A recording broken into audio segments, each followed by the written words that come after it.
This altar is one of the famous ones because we have the wooden statue of Saint Francis Xavier. Look at wood. Yes, it's in wood. Oh, wow. So now he is always with his eyes focused on Jesus on the cross. Okay. We are all called to follow in love, and when we love, sacrifice is one of the main things of love. Most of us will get a little jittery about sacrificing in love, but that is what it is. So he looks at the cross and draws inspiration to tell the people all that he wants to tell about Jesus. Now, when he came here to Goa, he was the nuncio. He was, the representative of the Pope, as well as of the King of Portugal. But instead of staying in a palace, he was staying in a hospital. There was a royal hospital here, and he was with the patients, taking care of them during the day and evening and morning, doing their bed bangs and sleeping very simple, eating very simple food, not in a palace. And then he would gather the people in the streets and take them to the church there, the Holy Rosary Church. Ring a bell, and with the cross in his hand, he would gather the people.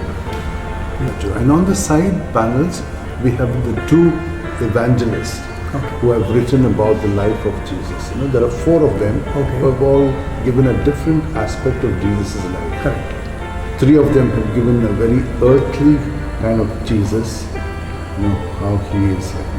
And John has given a kind of a panoramic view, which is quite different from the other three.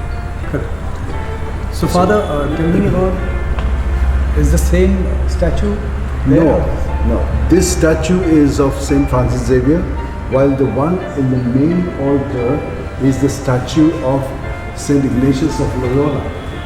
Okay. Yeah, he's the founder. He's the one who inspired Saint Francis Xavier.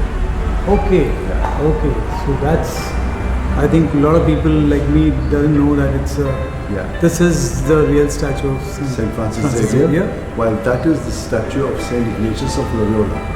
Now, he is the one who inspired him by telling him, what will it profit a man if he gains the whole world and forfeits his soul? Now, he didn't like it in the initial stages, like any one of us, like if you tell us something like that. But later on, it began to sink into him, and then he began to see, yes, what I am pursuing is not exactly what God's plan is for me. And that's how once he began to say to Ignatius, what is it that made you, like me, even though I was resisting you?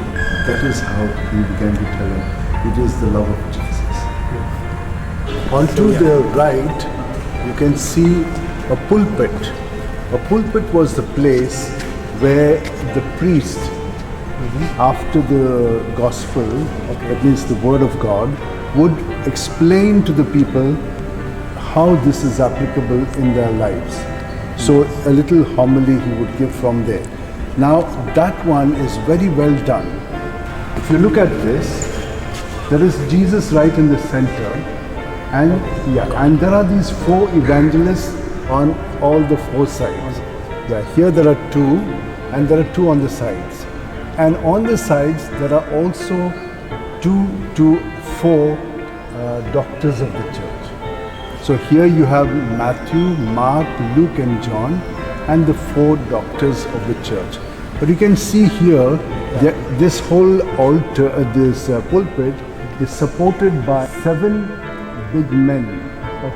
So what does this signify? It signifies totality and fullness. So they are holding this whole pulpit. And it means that, from there, they are also able to preach to the people the fullness of life in Jesus. There it is. And look at the details. Beautiful.